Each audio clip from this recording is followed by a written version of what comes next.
এখন দেন ওই যে মরিচের গুঁড়া দেন একটু, দেন এখানে দেন। ঠিক আছে, ওকে। কোথা থেকে দিলেন? এইখান থেকে।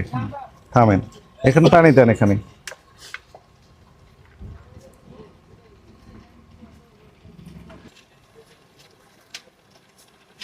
আচ্ছা, আমরা একটু দেখি এটা। আর একটু পানি দেন। মরিচের গুঁড়া কত করে কেজি বিক্রি করেন? 300 টাকা, একটু, 320 টাকা। হ্যাঁ, 320 টাকা। মূল্য তালিকা দিয়েছেন? মূল্য লেখা হয়নি এখনো। এখন হলে কখন লিখবেন? বিকালে? আমাদের কনসার্ন দুই জায়গায়। একটা হচ্ছে ইটের খোয়া যদি দেন তাহলে তো এটা খুবই খারাপ কাজ, তাই না? আর একটি হচ্ছে যদি টেক্সটাইল কালার দিয়ে দেন, সেটি কি আটার সাথে? শুধু আটা দিলে এটি তো অপরাধ, কিন্তু তার সাথে যদি টেক্সটাইল কালার দেন,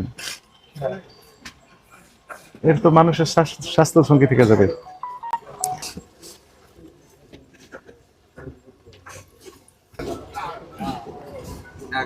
এই আলাদা রং হয়ে যাচ্ছে যে, কালার দুইটা হলো কেন বলেন? না না না, দুইটা হয়ে গেল। আপনি নিচে নামেন, দেখেন এই যে উপরে একটু টকটকে রং, তাই না? এর নিচে একটু সাদা সাদা হচ্ছে, দেখেন উপরে গাঢ় কালার, কিন্তু নিচ দিকে দেখেন রং আলাদা না? এইটাই কি ময়দা সেটা দিয়েছেন? ময়দা নেই, তাহলে কি দিয়েছেন? সত্য কথা বলেন। আমরা ল্যাব টেস্টে পাঠাবো, সত্য কথা যদি স্বীকার করেন, তার যদি তথ্য না দেন সেক্ষেত্রে আমরা ল্যাব টেস্টে পাঠাবো। দুই রকম কালার পেলাম কেন বলেন? যে ইন্ডিয়ান তেজাটা আছে ওটা মিলানো আর ওই যে দেশিটা দুটো মিলে বাংলা হয়েছে। আমরা কনসার্ন, আমার উদ্বিগ্নের বিষয়টা হচ্ছে যে দুই রকম কালার আসছে, তার মানে কি আটা দিয়েছেন? আটা দেওয়া হয় না। কাশ্মীরি মরিচটা কাশ্মীর?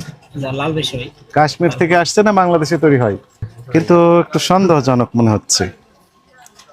উপরে গাঢ় রং ছিল, নিচে রংটা একটু লাল কমেছে।